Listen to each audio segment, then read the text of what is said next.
আগামীকাল শনিবার 16 মে 2026 Tripura Santiniketan medical college এবং হাসপাতালের ওপিডিতে থাকবেন জেনারেল মেডিসিনে অধ্যাপক ডক্টর স্বপন সরকার, ডক্টর মৌমনা দাস, ডক্টর সাগর সাহা, ডক্টর রবীন পাল, ডক্টর দীপ্তনু রায় এবং ডক্টর দীপঙ্কর দাস। অর্থোপেডি বিভাগে থাকবেন অধ্যাপক ডক্টর ভূপেশ শীল। প্রসূতি ও স্ত্রী বিভাগে থাকবেন অধ্যাপক ডক্টর A.K. রক্ষিত। চক্ষু বিভাগে থাকবেন ডক্টর পাইচন্দ্র মগ এবং ডক্টর টুসি মলসন।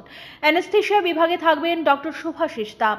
ইএনটি বিভাগে থাকবেন অধ্যাপক ডক্টর প্রাণগোপাল দত্ত এবং ডক্টর শান্তনু রায়। অ্যান্টি রেবিস বিভাগে থাকবেন ডক্টর মঞ্জুরি সূত্রধর। শিশু বিভাগে থাকবেন doctor Nilanjan Majumdar, doctor Olivia Dasgupta, doctor Swapna Sinha এবং ডক্টর অনুভব ঘোষ। ডেন্টাল বিভাগে ডক্টর দীপরাজ দালাল এবং ডক্টর জয়শ্রী মজুমদার। ফিজিওথেরাপিতে থাকবেন অরিন্দম বিশ্বাস ও স্লিমা সাহা।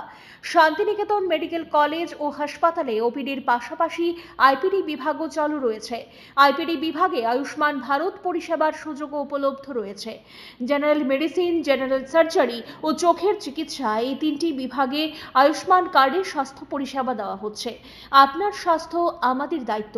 বিশেষজ্ঞ চিকিৎসক, অত্যাধুনিক যন্ত্রপাতি, উন্নত পরিষেবা।